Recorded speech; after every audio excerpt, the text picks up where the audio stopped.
Guión completo en español. Contenido bíblico de larga duración.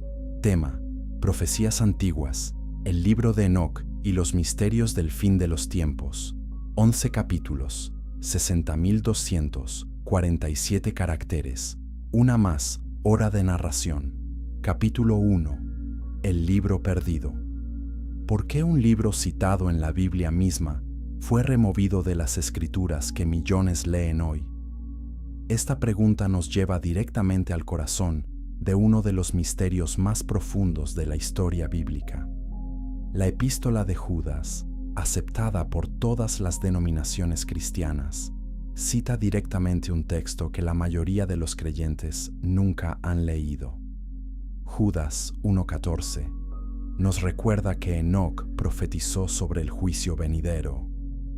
Muchos asumen que la Biblia siempre ha contenido los mismos libros en todas las tradiciones cristianas. Pero la historia revela que diferentes comunidades preservaron diferentes colecciones de textos sagrados. En esta exploración, caminaremos por 3 senderos reveladores. Primero, descubriremos qué contiene este antiguo documento y por qué fue considerado sagrado durante siglos. Segundo, examinaremos cómo sus enseñanzas iluminan pasajes bíblicos que parecen misteriosos sin este contexto adicional. Tercero, consideraremos qué cambia en nuestra comprensión cuando leemos las escrituras familiares con esta perspectiva más amplia. Y una vez que comprendamos esta primera capa, la verdadera historia comienza. El libro de Enoc representa uno de los textos más antiguos relacionados con las escrituras hebreas. Este documento fue compuesto probablemente entre el tercer y segundo siglo antes de Cristo. Durante siglos, los estudiosos pensaron que este libro había desaparecido completamente de la historia. Solo fragmentos en griego y latín sobrevivieron en monasterios europeos. Pero en el siglo XVIII, un explorador escocés llamado James Bruce viajó a Etiopía. Allí hizo un descubrimiento extraordinario. La Iglesia Ortodoxa etíope había preservado el texto completo en idioma ge'ez. Para esta antigua comunidad cristiana, el libro de Enoc nunca fue apócrifo o secundario. Ellos lo consideran parte integral de su canon bíblico hasta el día de hoy. Esta preservación nos permite acceder a enseñanzas que los primeros cristianos conocían y valoraban. La autenticidad histórica del libro recibió confirmación dramática en el siglo XX. Cuando los rollos del Mar Muerto fueron descubiertos en las cuevas de Qumrán, los arqueólogos encontraron múltiples copias de secciones del libro de Enoc. Estos fragmentos datan del segundo siglo antes de Cristo. La comunidad de Qumrán claramente consideraba este texto lo suficientemente importante como para copiarlo y preservarlo junto con los libros del Tanaj. Los primeros padres de la Iglesia también citaban el libro de Enoc con respeto. Tertuliano, Clemente de Alejandría y Orígenes hacían referencia a sus enseñanzas. Esto demuestra que el cristianismo primitivo reconocía el valor de este documento. Entonces surge la pregunta inevitable: ¿por qué fue removido de las Biblias occidentales si tenía tal autoridad en la Iglesia antigua? La respuesta involucra decisiones tomadas durante los primeros concilios eclesiásticos. Cuando los líderes religiosos debatían qué libros debían incluirse en el canon oficial, aplicaron criterios específicos. Un factor importante era si un libro había sido escrito por un profeta o apóstol reconocido. Aunque el libro lleva el nombre de Enoc, el bisabuelo de Noé, los estudiosos determinaron que fue escrito siglos después de su época. Esto planteaba dudas sobre su autoría directa. Otro factor era si el contenido se alineaba perfectamente con la teología establecida. Algunas enseñanzas del libro de Enoc parecían expandir demasiado más allá de los textos ya aceptados. Los concilios decidieron no incluirlo en el canon oficial. Sin embargo, esto no significa que el libro carezca de valor histórico o espiritual. Su influencia en el pensamiento judío y cristiano primitivo es innegable. El contenido del libro de Enoc es verdaderamente fascinante y único. El texto se divide en 5 secciones principales. La primera sección, llamada El libro de los vigilantes, narra la historia de ángeles que descendieron a la tierra. Estos seres celestiales tomaron decisiones que cambiarían el curso de la historia humana para siempre. La segunda sección contiene parábolas o similitudes que presentan visiones del juicio final. Aquí aparece repetidamente la figura del Hijo del Hombre. Esta expresión luego se convertiría en uno de los títulos preferidos que Jesús usaba para referirse a sí mismo. La tercera sección describe los movimientos de los cuerpos celestes con precisión sorprendente. Enoc recibe instrucción directa del ángel Uriel sobre astronomía. La cuarta sección presenta visiones de sueños que revelan la historia de la humanidad desde Adán hasta el juicio final. La quinta sección, conocida como la Epístola de Enoc, contiene advertencias y exhortaciones éticas. Cada una de estas secciones ofrece perspectivas que complementan y expanden las narraciones bíblicas. El libro de los vigilantes, por ejemplo, proporciona el trasfondo completo para el misterioso pasaje en Génesis 6. Allí leemos que los hijos de Dios vieron que las hijas de los hombres eran hermosas y tomaron para sí mujeres. El texto del Génesis es extremadamente breve y críptico. Solo menciona que había gigantes en la tierra en aquellos días y después. Pero no explica quiénes eran estos hijos de Dios. No detalla qué sucedió exactamente. No describe las consecuencias de esta unión más allá de mencionar a los Nefilim. El libro de Enoc llena estos vacíos con detalles específicos. Nombra a los líderes de estos ángeles caídos. Describe exactamente qué conocimientos prohibidos enseñaron a la humanidad. Explica cómo sus acciones corrompieron la creación hasta el punto de requerir intervención divina drástica.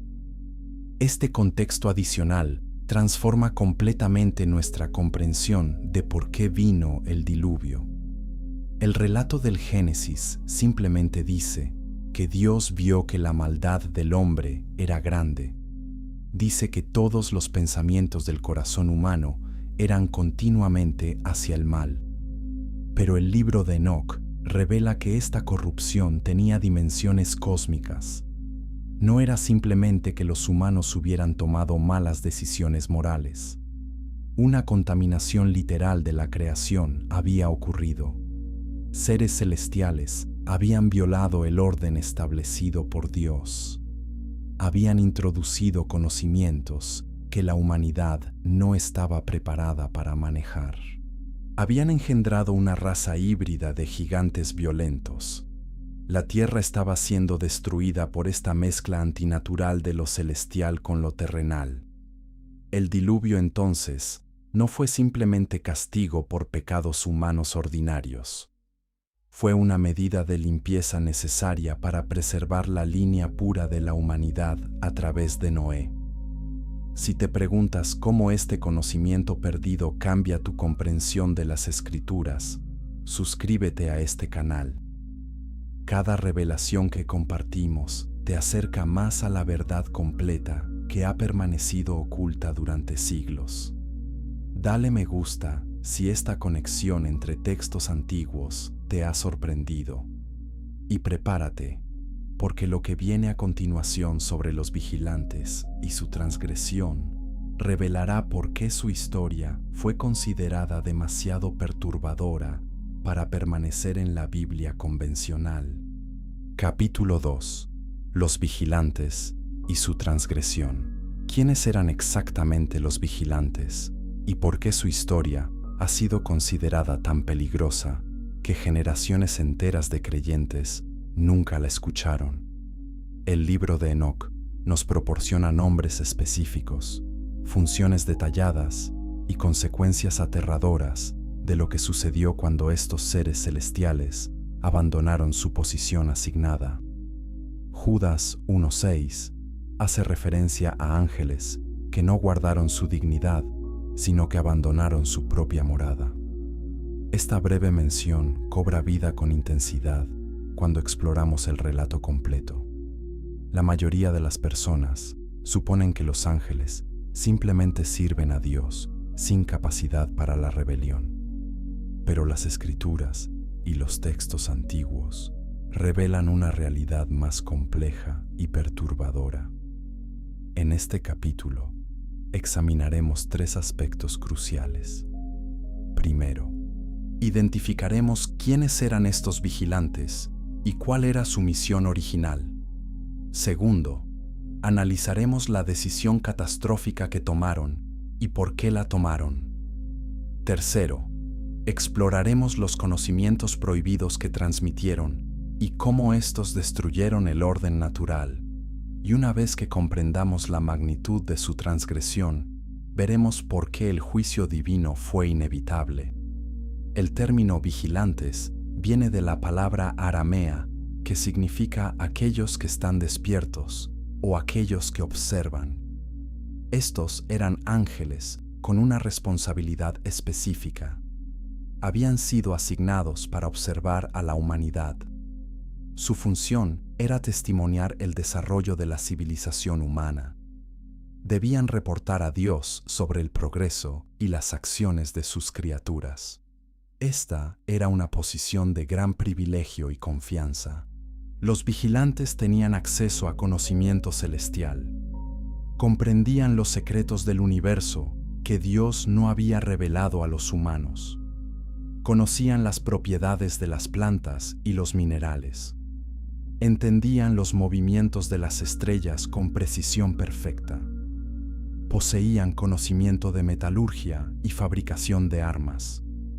Sabían cómo interpretar señales celestiales y practicar artes que los humanos considerarían mágicas. Todo este conocimiento debía permanecer en el reino celestial.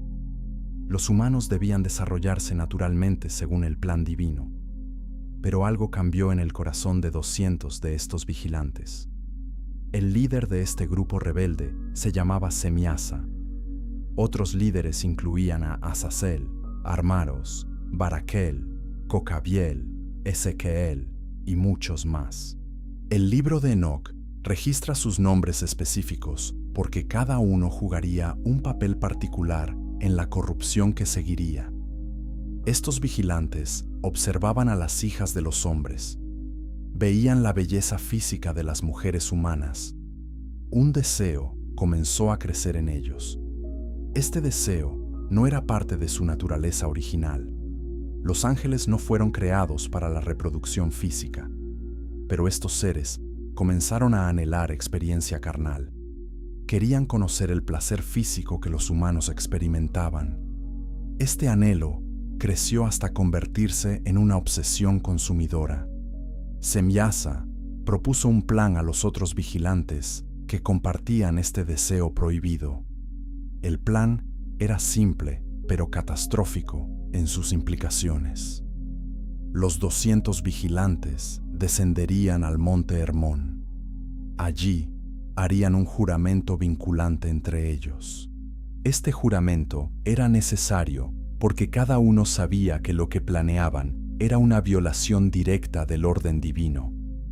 Temían que algunos pudieran arrepentirse y los otros cargarían solos con la culpa. Entonces, todos juraron juntos bajo maldición. Se comprometieron a cumplir su plan sin importar las consecuencias. Este juramento los ataba en rebelión compartida. Después de realizar este pacto oscuro, descendieron del monte Hermón. Tomaron para sí esposas entre las hijas de los hombres. No fue una unión única o accidental. fue una decisión deliberada y organizada por 200 ángeles rebeldes. Y las consecuencias de esta transgresión estremecerían los cimientos mismos de la creación. Las mujeres humanas que se unieron con los vigilantes quedaron embarazadas. Pero los hijos que nacieron de estas uniones no eran humanos normales. Eran híbridos entre lo celestial y lo terrenal. El libro de Enoc los describe como gigantes de tremenda estatura.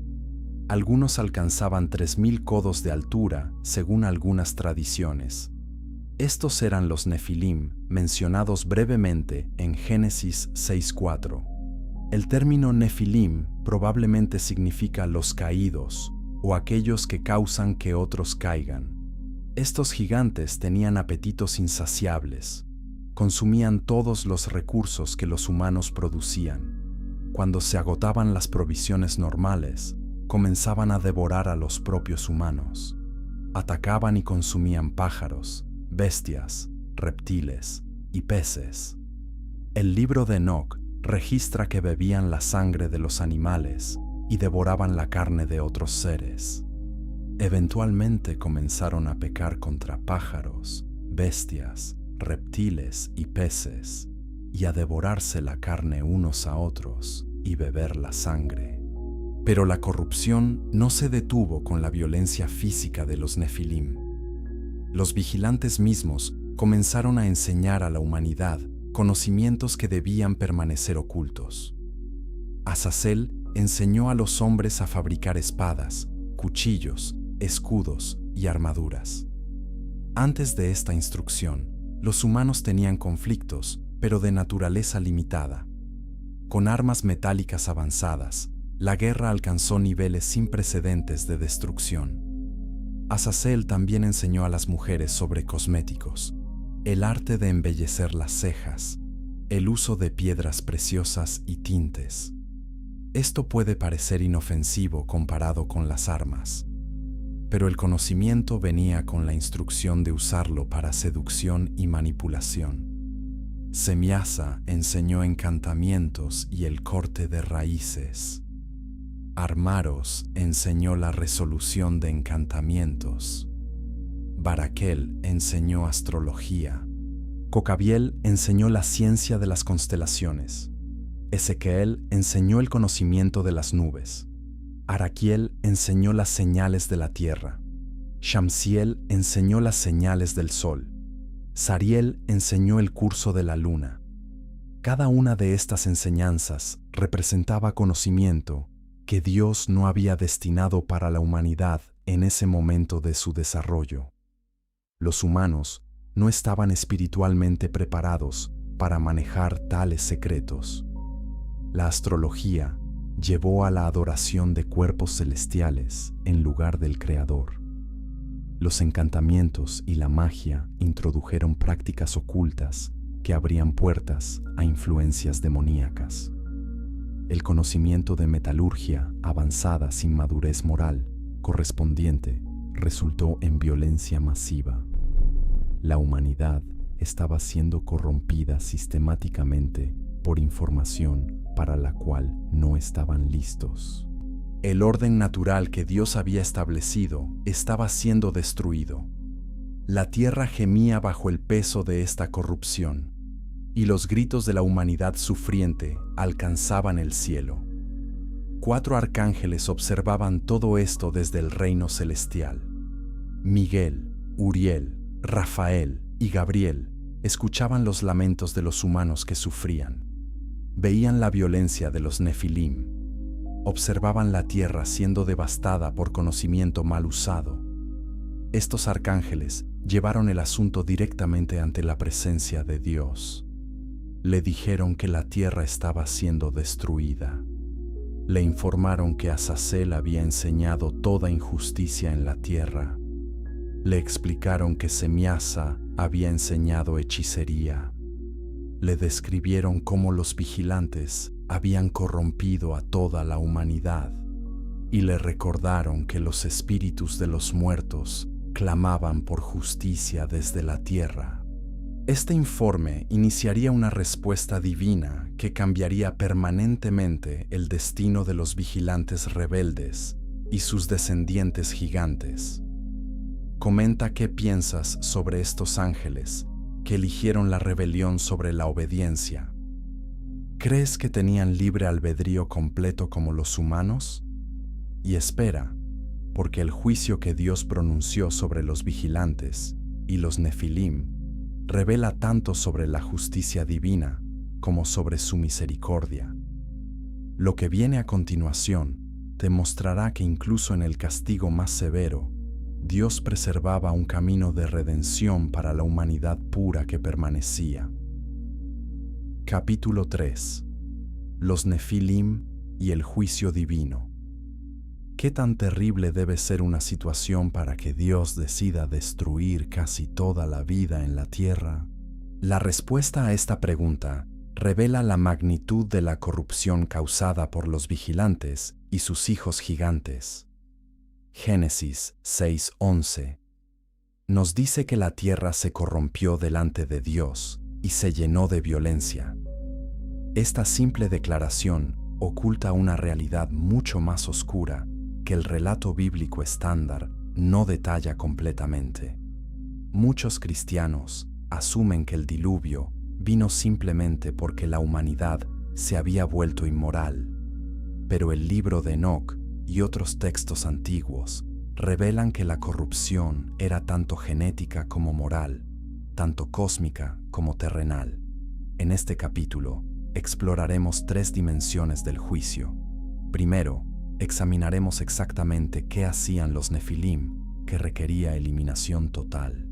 Segundo, analizaremos las órdenes específicas que Dios dio a los arcángeles para ejecutar el juicio. Tercero, consideraremos qué sucedió con los espíritus de los Nefilim después de su destrucción física. Y una vez que comprendamos la severidad completa del juicio, veremos por qué era absolutamente necesario para preservar el plan redentor de Dios. Los Nefilim no eran simplemente humanos grandes con tendencias violentas. Eran una corrupción fundamental del orden creado. Su misma existencia representaba una mezcla de lo celestial con lo terrenal que nunca debió ocurrir. Estos gigantes tenían fuerza sobrehumana heredada de sus padres angélicos. Poseían conocimiento que ningún humano ordinario podría obtener y carecían de la restricción moral que Dios había colocado en el corazón humano. El resultado era una raza de depredadores prácticamente imparables. El libro de Enoc describe cómo consumían todo. Primero agotaron los recursos agrícolas que los humanos producían. Luego comenzaron a cazar y consumir toda forma de vida animal. Cuando esto no saciaba sus apetitos masivos, se volvieron unos contra otros y finalmente comenzaron a cazar y devorar a los propios humanos. La tierra se convirtió en un lugar de terror constante para la humanidad ordinaria. Pero la violencia física era solo una dimensión del problema. Los Nefilim también estaban corrompiendo genéticamente la creación.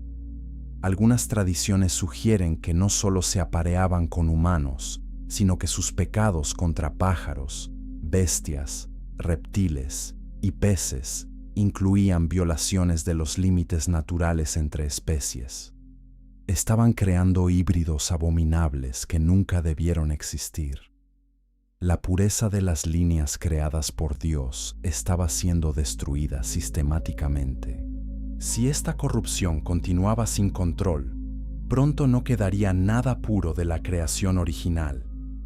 La línea genética a través de la cual vendría el Mesías prometido estaría contaminada.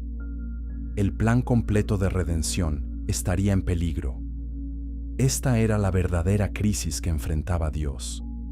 No era simplemente que los humanos estaban pecando, era que la creación misma estaba siendo destruida desde sus fundamentos. Entonces, Dios respondió con instrucciones específicas a los 4 arcángeles. Primero, le ordenó a Uriel que fuera donde Noé y le advirtiera del diluvio venidero. Uriel debía instruir a Noé sobre cómo construir un arca que preservaría un remanente de vida pura.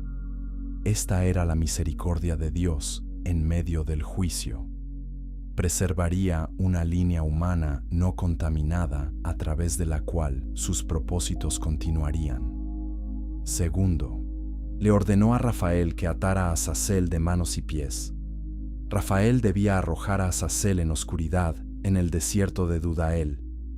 Debía colocar piedras ásperas y dentadas sobre él. Azazel permanecería en oscuridad hasta el día del gran juicio. Entonces sería arrojado al fuego. Este castigo era específico para Azazel, porque había sido el líder en enseñar conocimiento prohibido sobre armas y guerra. Tercero, Dios le ordenó a Gabriel que destruyera a los hijos de los vigilantes. Gabriel debía incitar a los Nefilim unos contra otros. Estos gigantes se destruirían mutuamente en conflicto antes de que llegara el diluvio. Esta era una forma de justicia poética. Los que habían vivido por violencia perecerían por violencia. Gabriel también debía asegurarse de que estos gigantes vieran la destrucción de sus hijos amados antes de su propia destrucción. Experimentarían la angustia de perder lo que más valoraban. Cuarto, Dios le ordenó a Miguel que atara a Semiasa y a todos los otros vigilantes. Debían ser atados por 70 generaciones en los valles de la tierra. Después de este periodo de encarcelamiento, serían llevados al abismo de fuego para tormento eterno. El castigo de los vigilantes sería permanente porque habían iniciado toda la corrupción con pleno conocimiento de lo que estaban haciendo. El libro de Enoc describe las reacciones de los Nefilim cuando comenzaron a comprender lo que venía. Estos gigantes empezaron a tener sueños proféticos perturbadores.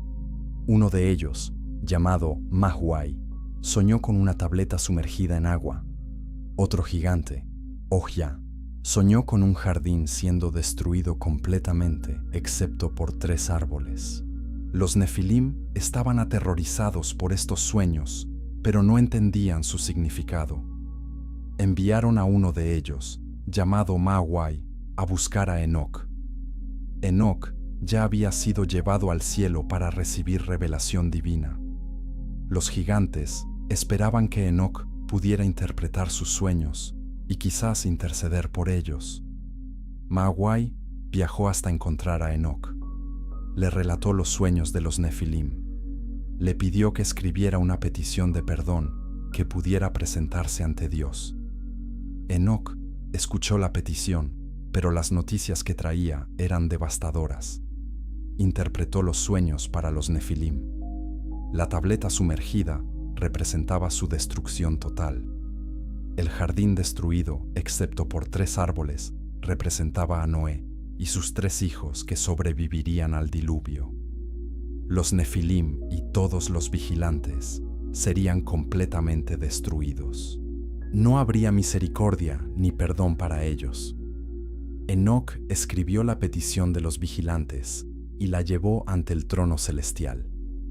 Pero Dios rechazó la petición completamente. Declaró que los vigilantes deberían haber intercedido por los humanos, no los humanos por ellos. Habían abandonado su lugar en el cielo por lujuria terrenal. Habían corrompido su naturaleza angélica. Habían contaminado la tierra con su enseñanza prohibida.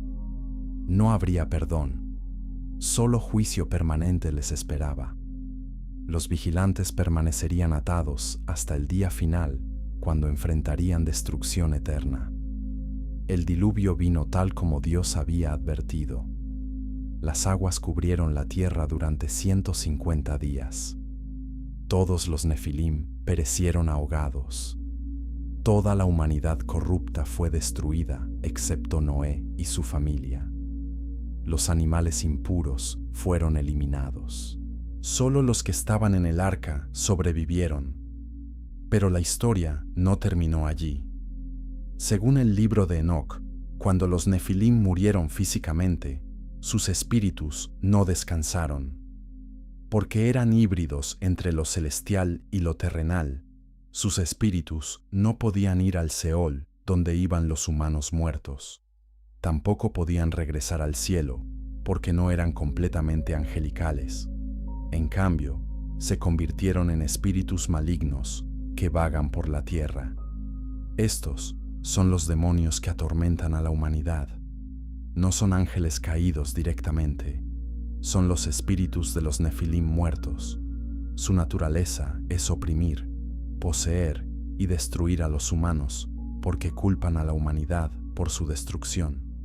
Esta revelación explica mucho sobre la naturaleza de la guerra espiritual que encontramos en el Nuevo Testamento.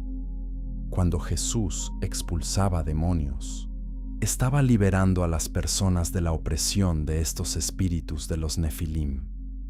Cuando los demonios le rogaban que no los enviara al abismo, estaban expresando temor del castigo final que saben que les espera.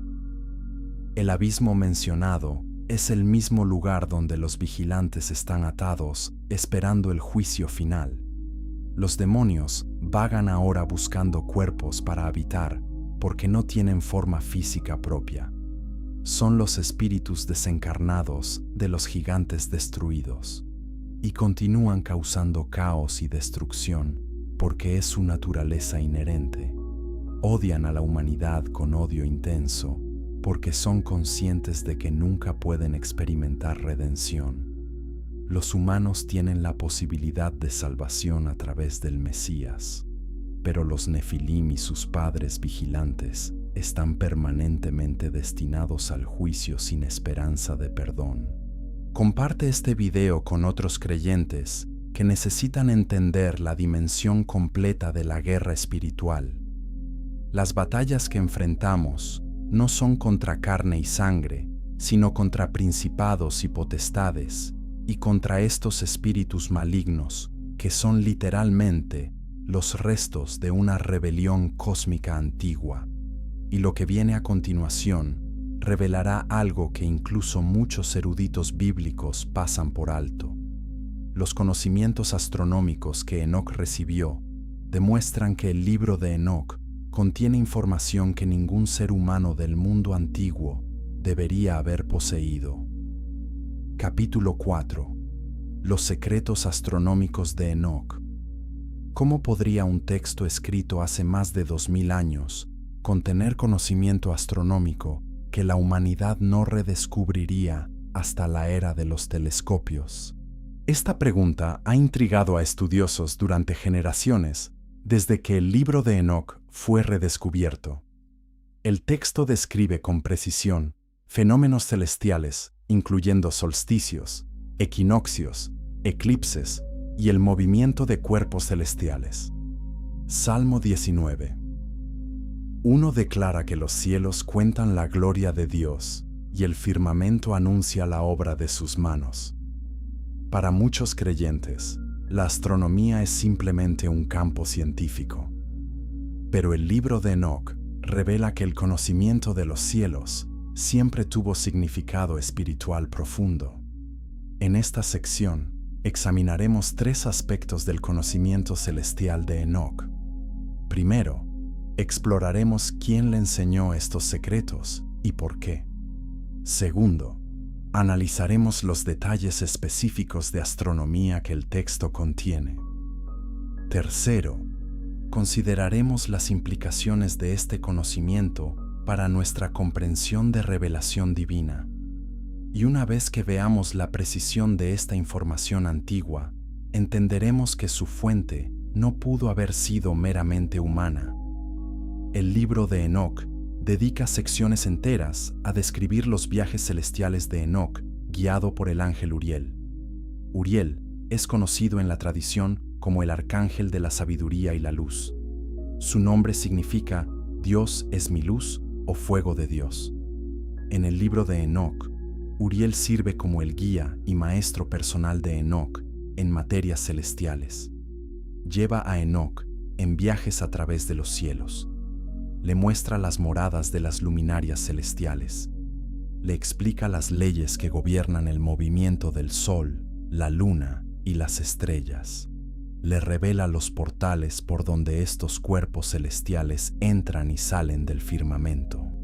Y le enseña el calendario que Dios estableció desde la creación. Este conocimiento no era para satisfacer curiosidad científica.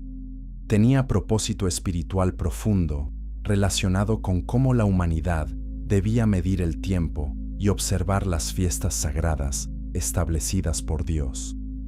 El libro de Enoc describe un calendario solar de 364 días. Este calendario se divide perfectamente en 4 estaciones de 91 días cada una. Cada estación contiene exactamente 3 meses. Los primeros 2 meses de cada estación tienen 30 días. El tercer mes tiene 31 días. Este sistema crea un año perfectamente equilibrado que se alinea con los movimientos reales del Sol. El texto contrasta este calendario divino con el calendario lunar que otras naciones usaban.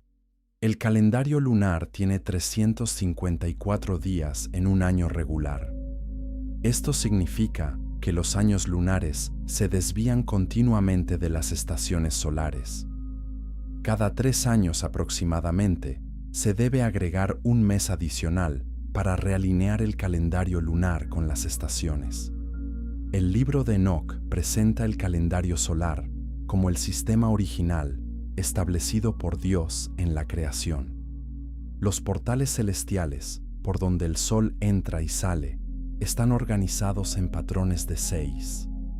Hay 6 portales en el este y 6 en el oeste. El Sol cambia su punto de salida y puesta a lo largo del año mientras se mueve a través de estos portales. Durante el equinoccio de primavera, el Sol sale exactamente por el portal del medio del este y se pone por el portal del medio del oeste. En este día, el día y la noche tienen exactamente la misma duración. Después del equinoccio de primavera, el Sol comienza a moverse hacia los portales del norte. Cada día sale un poco más al norte y se pone un poco más al norte. Los días se hacen progresivamente más largos y las noches más cortas. Este movimiento continúa hasta el solsticio de verano. En el solsticio de verano, el Sol alcanza su punto más septentrional. Sale por el portal más al norte del este y se pone por el portal más al norte del oeste. Este es el día más largo del año. Después del solsticio de verano, el Sol comienza su viaje de regreso hacia el sur. Cada día, la luz del día se acorta gradualmente. Durante el equinoccio de otoño, el Sol nuevamente pasa por los portales centrales. Nuevamente el día y la noche son iguales, pero el Sol continúa moviéndose hacia los portales del sur. Los días siguen acortándose y las noches alargándose. En el solsticio de invierno, el Sol alcanza su punto más meridional. Este es el día más corto del año. El Sol sale por el portal más al sur del este y se pone por el portal más al sur del oeste. Después de este punto, el Sol comienza su viaje de regreso hacia el norte. El ciclo se repite perpetuamente según las leyes que Dios estableció en la creación. Este conocimiento detallado de los movimientos solares es notable para un texto tan antiguo. Las culturas del antiguo Cercano Oriente ciertamente observaban que los días cambiaban de longitud. Notaban los solsticios y equinoccios. Pero el nivel de detalle sistemático en el libro de Enoc va más allá de la observación casual. Describe un modelo coherente y preciso de astronomía solar. Y este modelo coincide con la realidad observable que solo podría confirmarse con mediciones cuidadosas a lo largo de años. El texto también describe los movimientos de la Luna con detalle considerable. La Luna tiene su propio conjunto de portales por donde entra y sale. La Luna pasa por fases mientras orbita la Tierra. El libro de Enoc describe estas fases en términos de cuánto de la luna está iluminado. En la luna nueva, ninguna parte está iluminada. Cada noche, una porción adicional se ilumina. En el día 14, la luna está completamente iluminada en luna llena. Luego, la luz comienza a disminuir. Cada noche, una porción más pequeña está iluminada hasta que la luna desaparece nuevamente. El texto incluso describe cómo la luna se mueve a través de los mismos portales que el sol, pero en un ciclo diferente. Esto causa las variaciones en cuándo y dónde la luna es visible cada noche. El conocimiento astronómico se extiende a las estrellas también. El texto menciona estrellas que transgreden el orden establecido para ellas. Estas son probablemente referencias a planetas que aparecen como estrellas errantes que se mueven contra el fondo de estrellas fijas. Lo verdaderamente notable es que este conocimiento fue preservado en un texto religioso. La mayoría de las culturas antiguas separaban el conocimiento astronómico del conocimiento espiritual. Los sacerdotes manejaban asuntos religiosos. Los astrónomos o astrólogos estudiaban los cielos. Pero en el libro de Enoc, estos dominios están completamente integrados. El conocimiento de los cielos es conocimiento espiritual. Las leyes que gobiernan los cuerpos celestiales son las leyes de Dios. Observar correctamente el movimiento del sol y la luna es un acto de obediencia religiosa. Esto tiene sentido dentro de la cosmovisión hebrea, donde toda la creación declara la gloria de su Creador. Los cielos no son simplemente objetos físicos gobernados por leyes impersonales. Son parte de la creación ordenada que Dios mantiene momento a momento. Sus movimientos regulares testifican de la fidelidad de Dios. Su belleza revela algo de la gloria divina. Y su orden predecible permite a la humanidad medir el tiempo y observar los tiempos señalados que Dios ha establecido. El calendario presentado en el libro de Enoc tiene implicaciones importantes para comprender controversias en el judaísmo antiguo. Sabemos por los rollos del Mar Muerto que la comunidad de Qumran seguía un calendario solar de 364 días. Este calendario era diferente del calendario lunar que el Templo de Jerusalén usaba en el período del Segundo Templo. Esta diferencia en calendarios causaba que Qumran celebrara las fiestas en días diferentes a los del establishment religioso en Jerusalén. Ellos creían que el templo había corrompido el calendario verdadero que Dios había establecido. Creían que estaban preservando las prácticas correctas. El hecho de que preservaran múltiples copias del libro de Enoc sugiere que veían este texto como autoridad para su calendario solar. Para ellos, Enoc había recibido el calendario verdadero directamente de revelación angelical. Este era el sistema que debía seguirse. Este debate sobre calendarios puede parecer arcano para lectores modernos, pero tenía consecuencias profundas para cómo las personas entendían su relación con Dios. El calendario determinaba cuándo se celebraban las fiestas sagradas. Las fiestas eran tiempos señalados cuando Dios se encontraba con su pueblo de maneras especiales. Si celebrabas en los días equivocados, potencialmente perdías el encuentro divino destinado para esos momentos. Además, el calendario solar de 364 días tenía la ventaja de que las fiestas caían en el mismo día de la semana cada año. Esto nunca sucede con un calendario lunar donde las fechas se mueven. La regularidad del calendario solar lo hacía más ordenado y predecible. Para una comunidad que valoraba el orden divino, esto era enormemente atractivo. Creían que Dios había establecido orden desde el principio y que el calendario verdadero reflejaba ese orden perfecto. Dale me gusta si el conocimiento astronómico en textos antiguos te hace considerar de nuevas maneras cómo Dios revela verdad. Podría ser que nuestros ancestros espirituales poseían entendimientos que hemos perdido en nuestra era moderna. Y espera, porque las visiones del fin de los tiempos que Enoc recibió conectan este conocimiento celestial directamente con eventos proféticos que aún esperamos. Lo que viene a continuación revelará un cronograma del juicio que abarca toda la historia humana, desde la creación hasta el fin. Capítulo 5. Visiones del fin de los tiempos. Es posible que un hombre que vivió antes del diluvio recibiera visiones completas de toda la historia humana hasta el fin de los tiempos. El libro de Enoc afirma exactamente eso.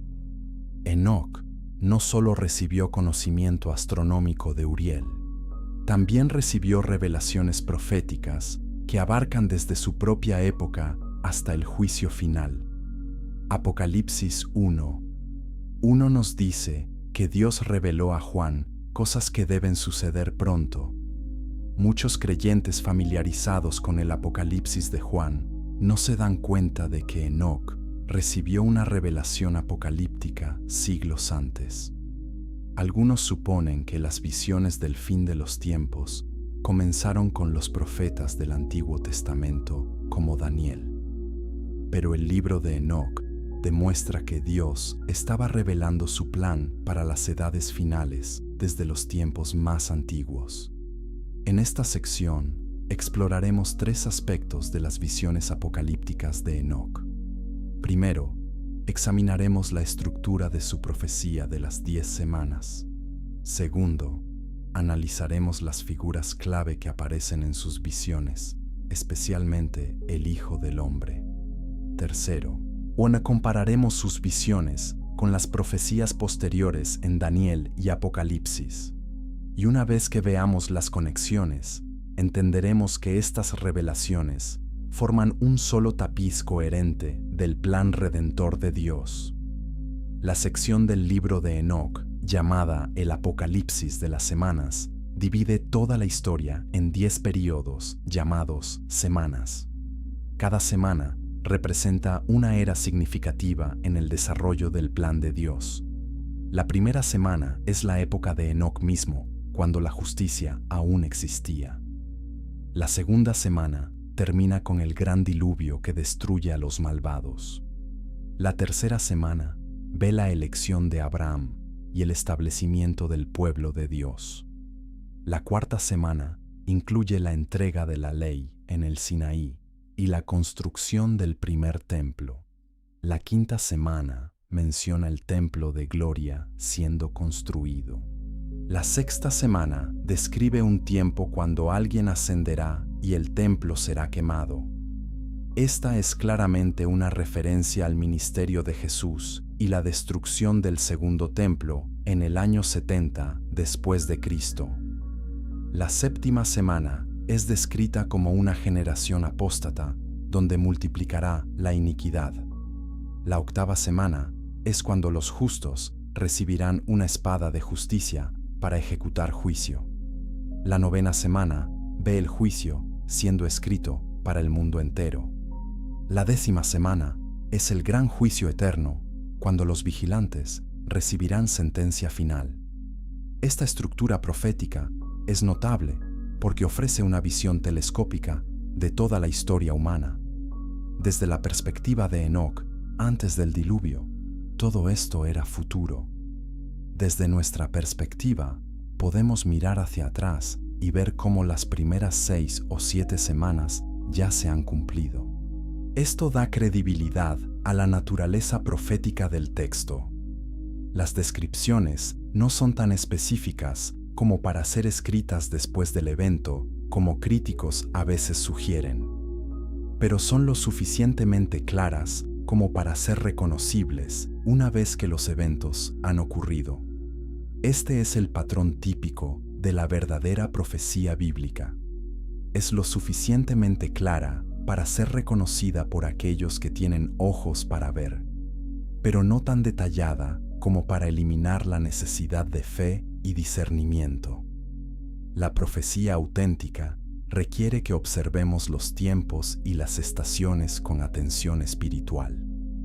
Otro elemento significativo de las visiones de Enoc es la figura recurrente del Hijo del Hombre.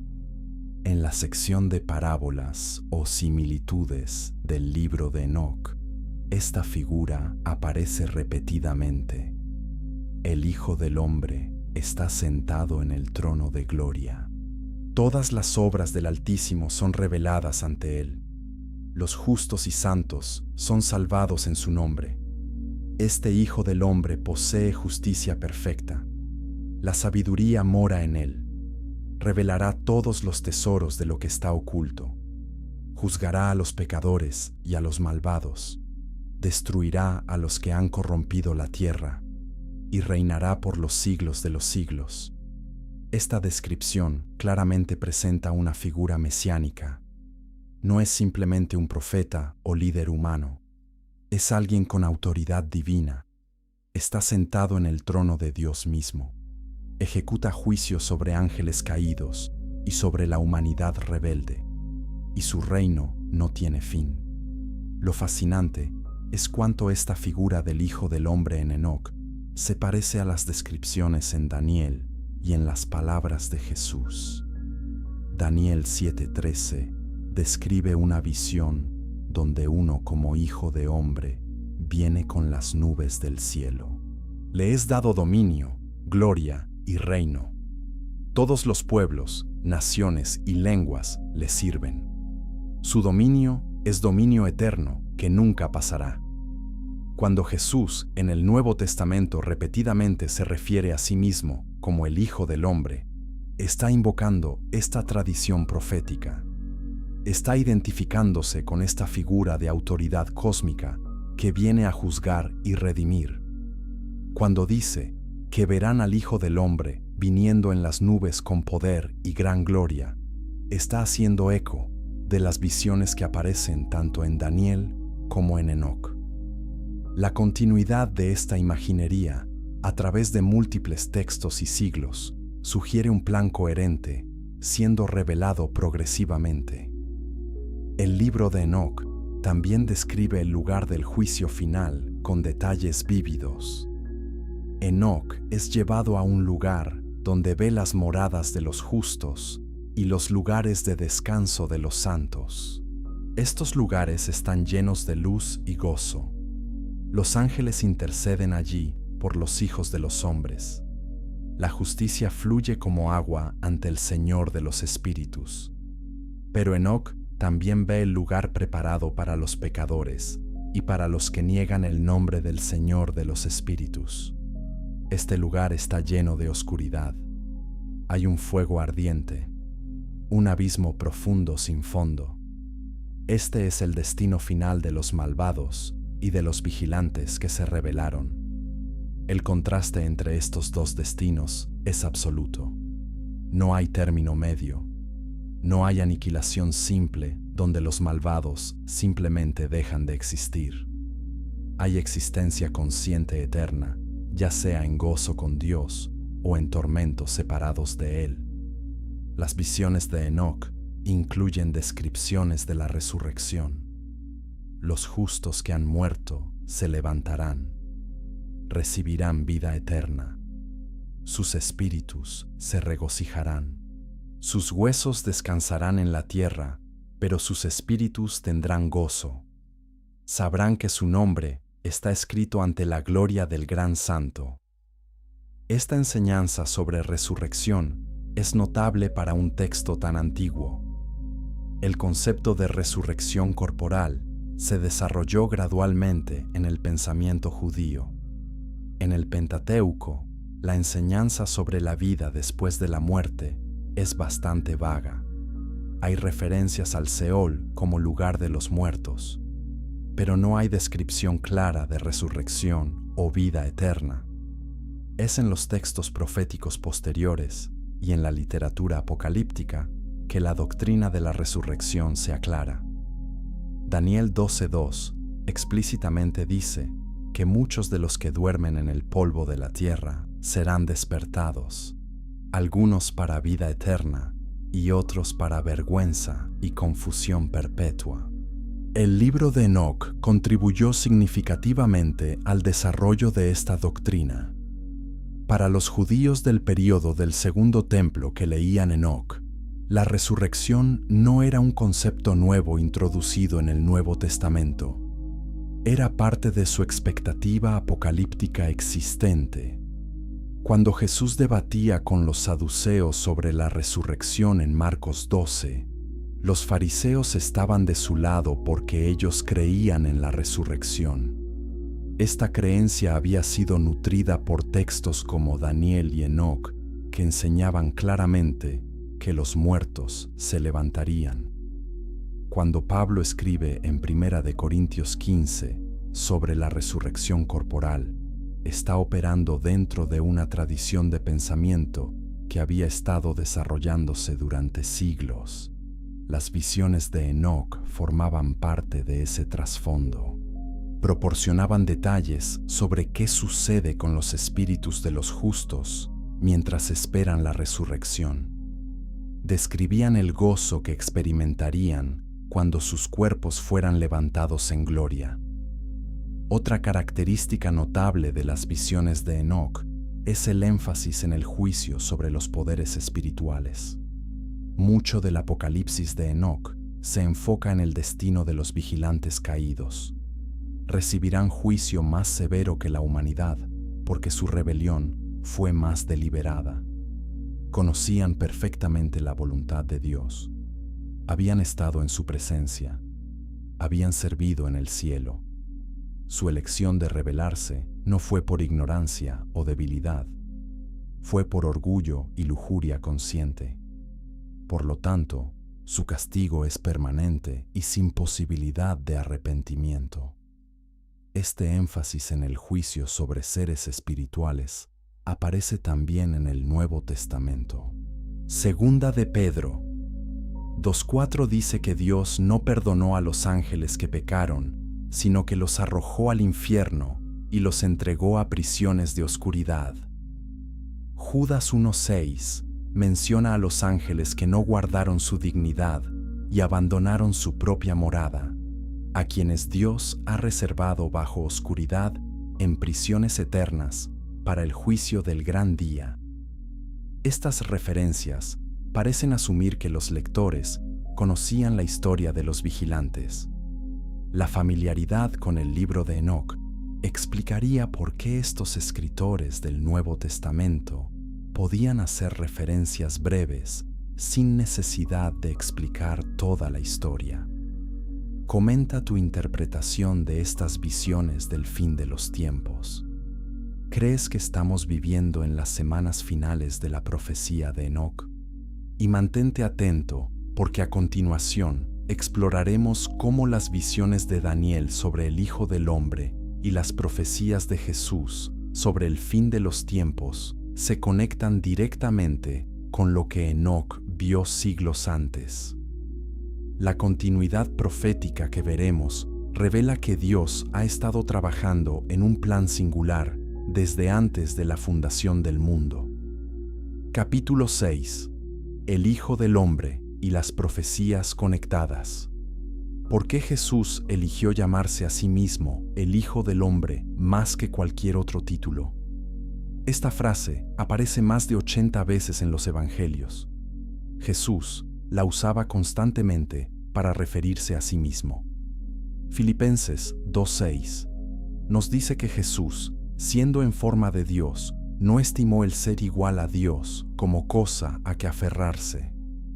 El título Hijo del Hombre enfatiza su humanidad y su rol como representante de toda la humanidad. Pero muchos no se dan cuenta de que este título también conecta directamente con tradiciones apocalípticas antiguas. Algunos creyentes piensan que Hijo del Hombre simplemente significa que Jesús era humano. Pero el trasfondo en Daniel y Enoc revela que este título llevaba significado mesiánico y escatológico profundo. En esta sección exploraremos 3 dimensiones de este título crucial. Primero, examinaremos la visión original del Hijo del Hombre en Daniel.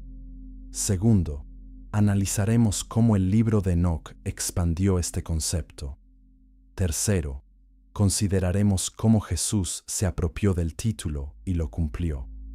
Y una vez que veamos todas las conexiones, entenderemos que Jesús estaba haciendo una afirmación deliberada sobre su identidad divina y su rol en el juicio final.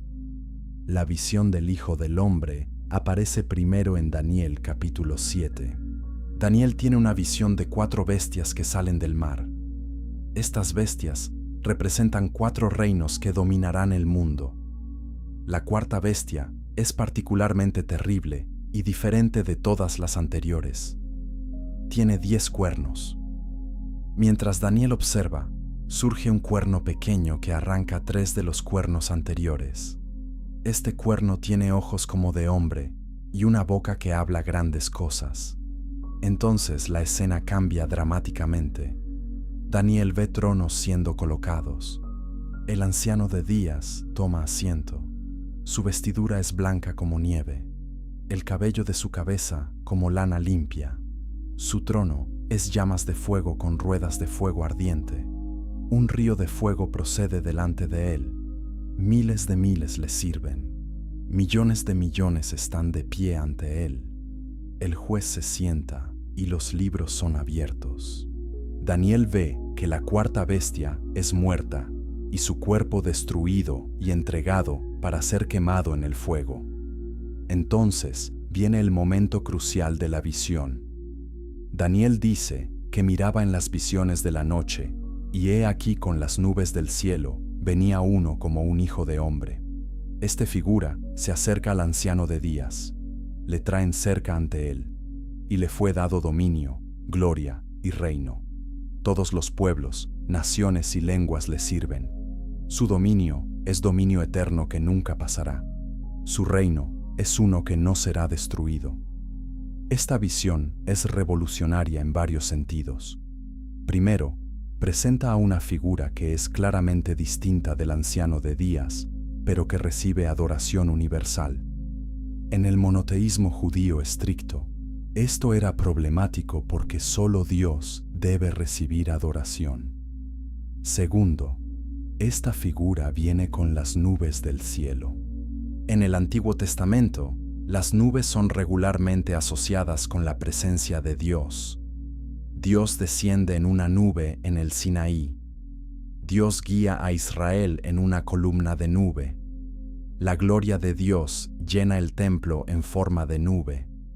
Entonces, describir a alguien viniendo con las nubes sugiere naturaleza divina. Tercero, se le da dominio eterno sobre todas las naciones. Esto va más allá de cualquier reino humano que inevitablemente cae. Es un reino que durará por los siglos de los siglos. Los intérpretes judíos reconocían que esta figura del Hijo del Hombre debía ser el Mesías, pero las implicaciones completas eran difíciles de comprender. ¿Cómo podía el Mesías ser simultáneamente humano, como un Hijo de Hombre sugiere, y divino como las nubes y el dominio eterno implican? Esta tensión permanecía sin resolver hasta que Jesús proporcionó la respuesta a través de su persona. Él era completamente Dios y completamente hombre. Era el cumplimiento perfecto de la visión de Daniel. El libro de Enoc toma esta figura del Hijo del Hombre y la desarrolla extensamente. En las parábolas de Enoc, el Hijo del Hombre aparece repetidamente como figura central en el drama escatológico. Se dice que fue nombrado y escogido ante el Señor de los Espíritus antes de la creación del sol y las señales. Esto indica preexistencia eterna, similar a lo que Juan 1:1 afirma sobre el Verbo que estaba con Dios en el principio. El Hijo del Hombre, en Enoc, posee toda sabiduría. La justicia mora con él. Revelará todos los tesoros de lo secreto. Los reyes y poderosos de la tierra no podrán alzar sus rostros ante él. Él se sentará en el trono de gloria y juzgará todas las obras de los santos en el cielo arriba. Pesará sus obras en la balanza. Los justos y elegidos serán salvados en su nombre. Habitarán con ese Hijo del Hombre. Comerán y se acostarán y se levantarán por los siglos de los siglos. Este desarrollo de la figura del Hijo del Hombre en Enoc es significativo porque muestra cómo el concepto evolucionó en el pensamiento judío entre el tiempo de Daniel y el tiempo de Jesús. Para cuando Jesús comenzó su ministerio, los judíos familiarizados con textos apocalípticos como Enoc ya tenían en mente una imagen del Hijo del Hombre como figura divina y mesiánica que vendría a juzgar y redimir. Cuando Jesús comenzó a usar el título Hijo del Hombre para sí mismo, estaba invocando toda esta tradición. No estaba simplemente diciendo «soy humano». Estaba haciendo una afirmación audaz sobre su identidad como la figura profetizada en Daniel y descrita en Enoc. La primera vez que Jesús usa el título en Marcos es en Marcos 2:10. Está perdonando los pecados del paralítico en Capernaum. Los escribas se escandalizan porque solo Dios puede perdonar pecados. Jesús responde para que sepan que el Hijo del Hombre tiene potestad en la tierra para perdonar pecados. Esta es una afirmación notable. Está diciendo que como el Hijo del Hombre posee autoridad divina para perdonar pecados. Está conectando el título directamente con prerrogativas que solo pertenecen a Dios. Los escribas habrían captado inmediatamente la implicación si estaban familiarizados con las tradiciones apocalípticas sobre el Hijo del Hombre. Jesús usa el título de otras maneras que conectan con las profecías.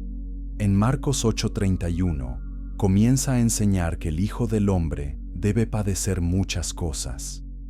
Esto sorprendió a los discípulos porque las expectativas populares sobre el Mesías se enfocaban en victoria y reino.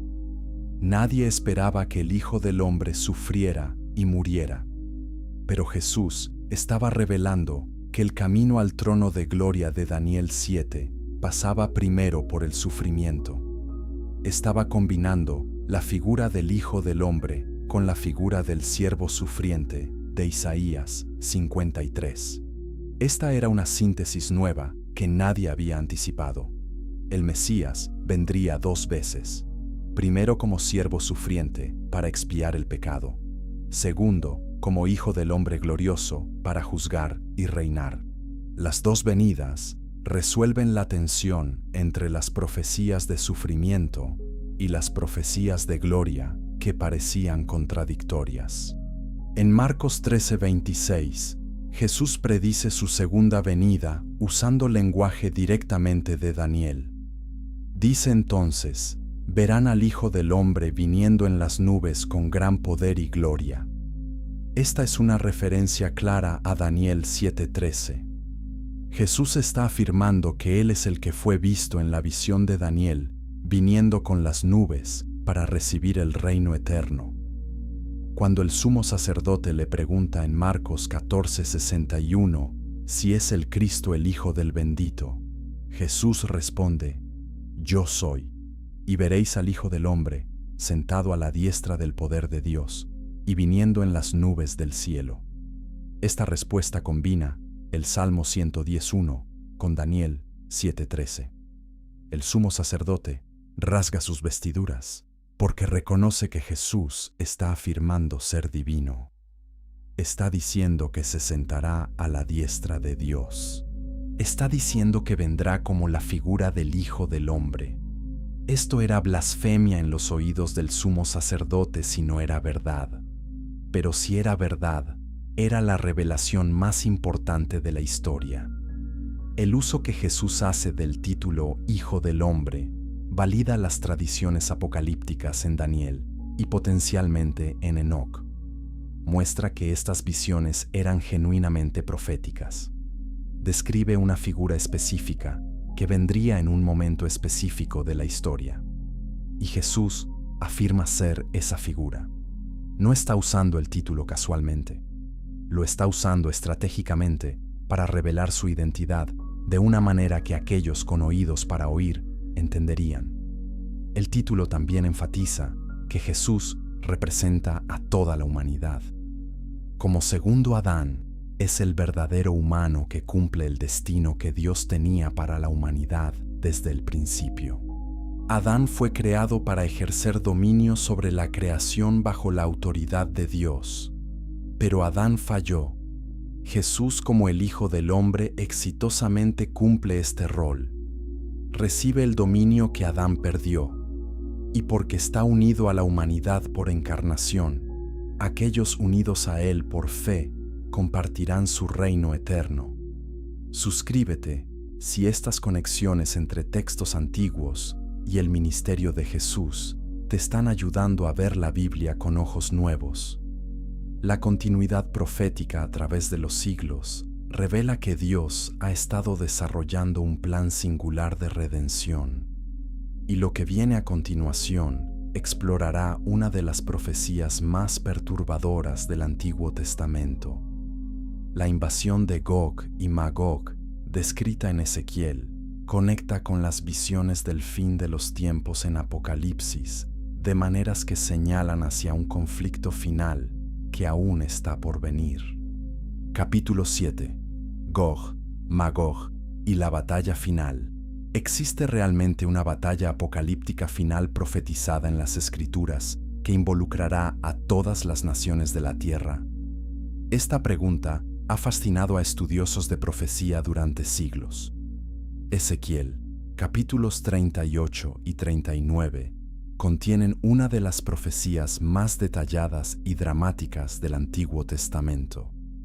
Describe una invasión masiva de Israel por una coalición de naciones lideradas por una figura llamada Gog, de la tierra de Magog. Apocalipsis 28 menciona que después del milenio, Satanás será soltado y saldrá a engañar a las naciones que están en los cuatro ángulos de la tierra, a Gog y a Magog. Muchos creyentes están confundidos sobre si estas dos profecías se refieren al mismo evento o a eventos diferentes. Algunos suponen que toda profecía del Antiguo Testamento ya se cumplió en la historia antigua, pero un examen cuidadoso de Ezequiel 38 y 39 revela detalles que no corresponden a ningún evento histórico pasado. En esta sección, exploraremos tres dimensiones de esta profecía crucial. Primero, examinaremos quiénes son Gog y Magog según Ezequiel. Segundo, analizaremos los detalles específicos de la invasión profetizada. Tercero, consideraremos cómo esta profecía se relaciona con otros textos apocalípticos. Y una vez que veamos el cuadro completo, entenderemos que esta batalla representa el clímax del conflicto entre el reino de Dios y las fuerzas que se oponen a él. La profecía de Ezequiel comienza con Dios dirigiéndose directamente a Ezequiel. Le dice que profetice contra Gog en tierra de Magog, o príncipe soberano de Mesec y Tubal. Estos nombres geográficos han sido objeto de mucho debate. Magog aparece en Génesis 10:2 como uno de los hijos de Jafet. Los descendientes de Jafet generalmente se asentaron en las regiones al norte de Israel. Mesec y Tubal también son mencionados como descendientes de Jafet. Históricamente, estas regiones corresponden aproximadamente a áreas en lo que hoy es Turquía y posiblemente regiones más al norte, incluyendo partes de Rusia. Gog mismo no es identificado con ninguna figura histórica conocida. Parece ser un título o nombre para un líder futuro en lugar de una persona específica del pasado. El profeta describe que Dios pondrá garfios en las quijadas de Gog y los sacará con todo su ejército. Esto indica que aunque Gog cree que está actuando por su propia voluntad, o en realidad está siendo movido por propósitos divinos que él no entiende. La coalición que Gog lidera es impresionante y multinacional. Persia, Cus y Put estarán con él. Persia es claramente el actual Irán. Cus generalmente se refiere a la región de Etiopía o Sudán. Put es identificado con Libia. Gomer y todas sus tropas también se unen. Gomer era otro descendiente de Jafet, cuya área corresponde a partes de la actual Turquía. Bet Togarma, de las partes del norte, y todas sus tropas se mencionan también. Esta es otra región en lo que hoy es Turquía. Lo notable de esta lista es que representa naciones de múltiples direcciones alrededor de Israel, desde el norte, el sur, el este y posiblemente el oeste.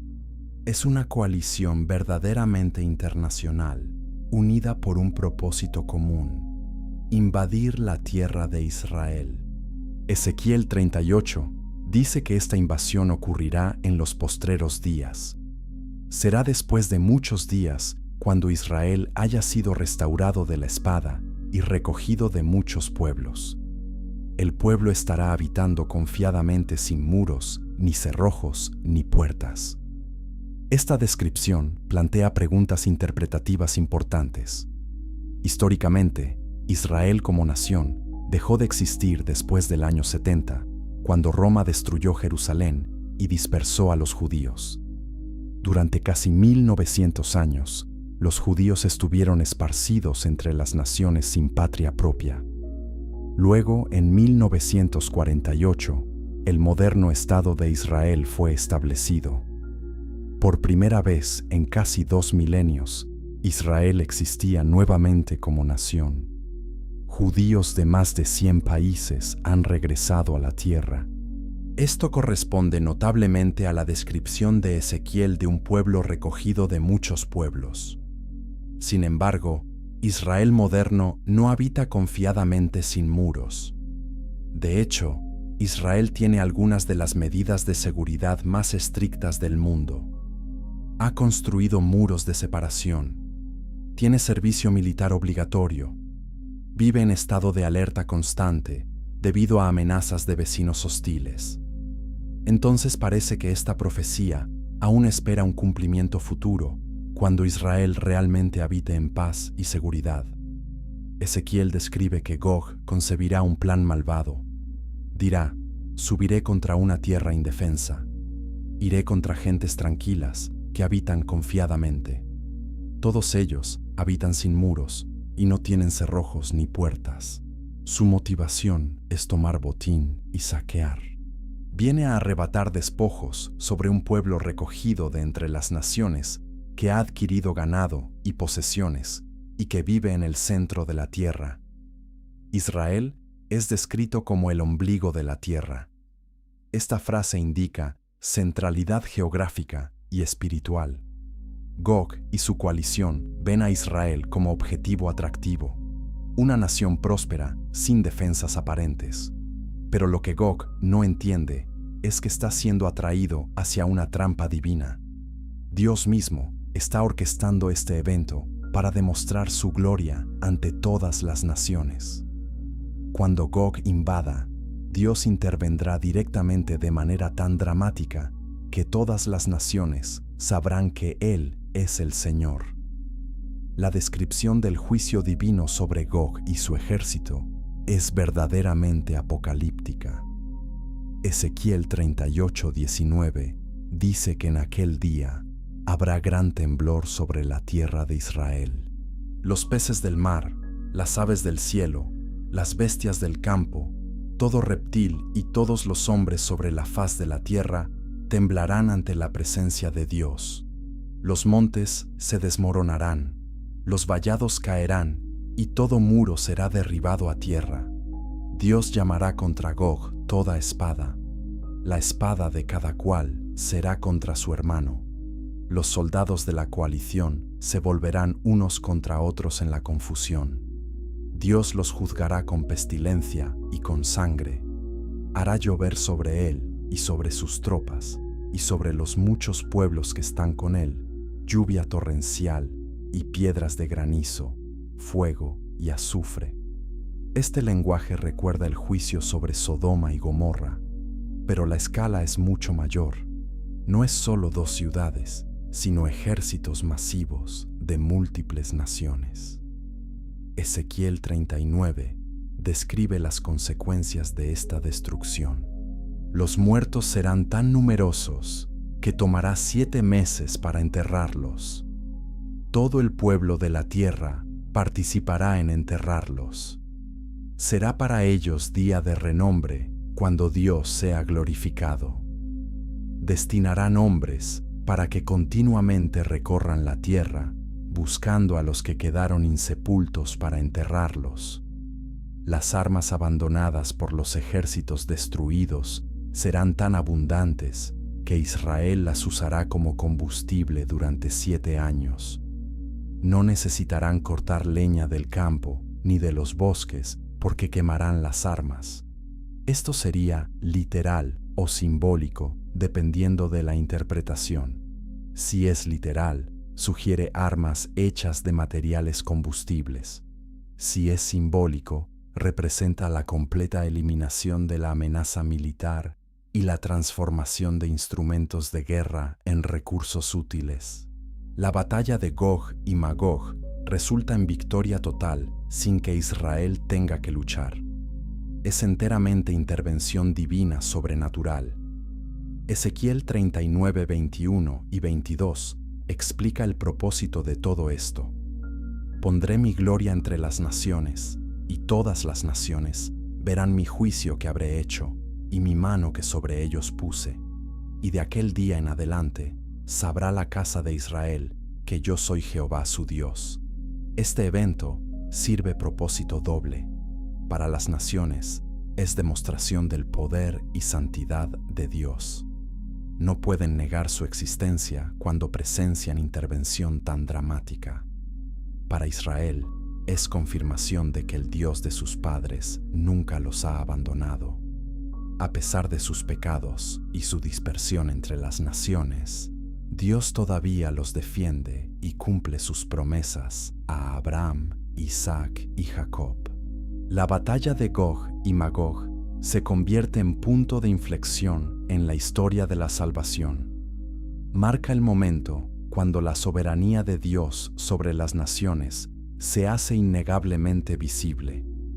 La relación entre esta profecía en Ezequiel y la mención de Gog y Magog en Apocalipsis 20 es debatida. Apocalipsis describe que después del reinado milenial de Cristo, Satanás será soltado de su prisión. Saldrá a engañar a las naciones en los 4 ángulos de la tierra, a Gog y a Magog, para reunirlos para la batalla. El número de ellos es como la arena del mar.